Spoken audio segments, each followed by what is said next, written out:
is going to propel you, and it's going to change your life. The irony is, it only lasted a couple of days, and it was 40 years ago, but it remains with them throughout the rest of their lives, really. Something they have to live up to, as Buzz said in the film. Interesting. Yes, yes. I was a little surprised. I mentioned this when you and I spoke the other day, that I was surprised during the just 1 hour conversation. I know you spoke to the astronauts a lot longer than that, but the 1 hour I had with Buzz Aldrin is that he was still steaming mad over the selection process. He almost didn't get to the moon, even though he was so well qualified, and he blamed it on being Air Force. That he was one of the few eggheads. He was one of the few with a PhD, and he was distrusted. He said all the others were Navy. He said to me, "Just count them, count the astronauts, where they were from, where the others were from. It was all Navy, Navy, Navy, Navy. I was the only Air Force, and they left me out. They left me out on everything. And it was he only flew on the final Gemini flight, the one in which he earned his moniker of Dr. Rendezvous. Yeah. He only flew on that because of the death of the astronaut that was supposed to have been there. He was a replacement. And sadly, that's right. That's he got slipped in the last moment, and when he performed so well, that's the only thing that even got him into that flight in Apollo. So, but you'd think after being on that first landing on the moon and all that success, 40 years later, he would have let that go, but he's still steaming mad. Well, I think you have to look at it this way. It took two people to get down there. It took two people to get off again. It's as simple as that. And I think you can't really underestimate the intellect that Buzz brought to that program, because he was instrument in figuring out how to achieve rendezvous in space, which was he did it manually. In the final Gemini 10. The computer went out, and he manually was able to fly the Gemini to its rendezvous with the Agena target spacecraft. He did that on his own, just from his own knowledge in his head. Absolutely, and he was smart. I don't think any other astronaut would argue that point. And he was also the spacewalks that he conducted on that last Gemini mission were critical, absolutely critical. And he nailed it. He absolutely nailed it. Exactly. And you're always going. It is unfortunate because, of course, unfortunately, I guess that's what people always say. You were the second, but only by a couple of minutes. And quite honestly, again, it's what we were talking about earlier. It's a team effort. It's a team effort, but he still relied on each other. I know, but he's still bothered by that. He's still bothered being second because he complained. I think what bothers him is maybe more.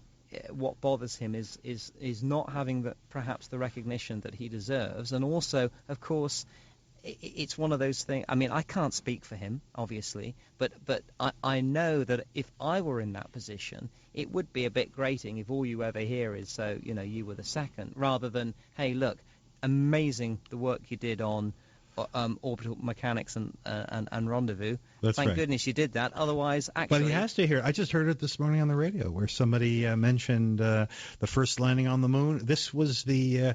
and we're celebrating when Neil Armstrong took his first steps on the moon. No mention of Buzz Aldrin. No. And also the protocol, his commander status although he was second in command, the normal status was that he would exit first. He was certainly closer to the door. The normal protocol is he should have left first. Yes. And it was Neil Armstrong who told him not that long before the actual Apollo 11 flew that Armstrong was exercising his prerogative of the highest ranking person on that mission, and that he was going to leave first. He was going to squeeze around Buzz Aldrin and exit first, and the rest is history. And the rest is history. And who could blame him? I mean, Neil Armstrong. You and I may have done the same thing. Even though Armstrong has proven over time to be a quiet, almost shy, reclusive, introverted person, he didn't act that way then, and who can blame him? You get one shot at being the first person to land, to step on the moon. No other person will ever be able to say that, and who among us would not take that opportunity? And meantime, we're talking about the first people on the moon, and we happen to be looking almost right at it. Even though the moon is fully in eclipse, we can still see those solidified lava blotches very easily, and there is the landing site of Apollo 11. Go up from the center of the moon, go up in approximately a 1 o'clock direction, go about halfway from the center of the moon to the edge, and you will be at the Sea of Tranquility site where the first astronauts landed. Interestingly enough, the place where the final astronauts landed, Apollo 17, is right near there too. It's right near the spot where those two large blotches on the upper right to the upper right of center, where they come together, is just about the spot where Apollo 17 landed on the moon. So we get a 2-for-1. Actually, we get an all of them for one, because all the astronauts landed on this part of the moon that faces us, the near side of the moon, and they all landed in a place between the center and about halfway to the edge. None of them landed along the limb or along the edge of the moon. So we were actually all at once taking in the entire field of all the landings on all 6 places where the Apollos landed on the moon. It should be mentioned that a lot of people think that there's a dark side to the moon and a permanent dark side, but of course there is not. There is a near side. One side always faces Earth, and there's a permanent far side, but all parts of the moon get night and day in about 2-week increments. Now, Duncan, even though we had scheduled you for an hour, I wonder if you'd be kind enough to stay with us after the break, maybe stay for another 15 minutes. Could you do that? Yeah, no, I can stay as long as you want. I'm enjoying it very much. Thank you. Okay, well then, very good. We're going to do that soon. We are approaching the midpoint of the eclipse here. We, of course, want to thank Google and SLU for making this possible. And the coverage of the moon with our guest, Duncan Kopp. We're going to have another guest soon as well. I'm Bob Berman, and it's thanks to Paramount and Google and SLOOH, S-L-O-O-H, for making this live coverage of the lunar eclipse possible. So we will be taking a station ID break, very brief one, and then we'll be back after just a few seconds. So stay with us for continuing coverage of the live lunar eclipse.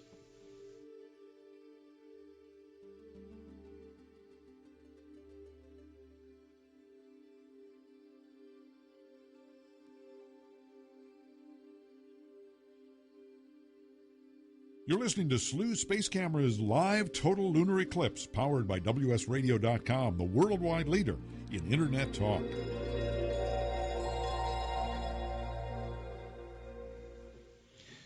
Okay, we're back covering the live lunar eclipse. We have tech people around the world, South Africa, Dubai, Cyprus, monitoring the eclipse. We're going to reach the midpoint of the eclipse, which is a special moment. Actually, in solar eclipses, it's a very special moment, but in a lunar eclipse, which unfolds kind of in slow motion, it's special because we're going to be able to inspect the moon for any asymmetries which reveal odd things happening on Earth. This is the only occasion when we can look at a celestial object in space and get a report card about our own conditions here on Earth, our environmental atmospheric conditions, and we'll be able to really assess that coming up at mid-eclipse, which is only another 10 or 11 minutes from now. We have Duncan Kopp as our guest. A little bit later on, we're going to have Lucy Green. These are astronomers from England. I'm Bob Berman of Astronomy Magazine and the Old Farmer's Almanac. And since I have no shame, I will plug my new upcoming book called The Sun's Heartbeat. Will be published next month by Little Brown. And that's it. Hi, Duncan. We're back. Hello there. So a nice eclipse, isn't it? Yeah, it's beautiful. I'm just looking at it with the SLU camera here online. It looks fantastic. Where's that feed coming from? Well, we have Dubai. I think the current feed that we're looking at is Dubai. We have Matt and Paul and the SLU techies. Normally, SLU, we have a giant half-meter telescope set up on the Canary Islands, and anyone who signs up to become a member controls it from their own computer. You press a button and boom, the computer moves, and every 5 minutes there's a different object in full color live happening. For example, there's a supernova going off in the Whirlpool Galaxy. We're going to be looking at that tonight at SLU. Just amazing, amazing.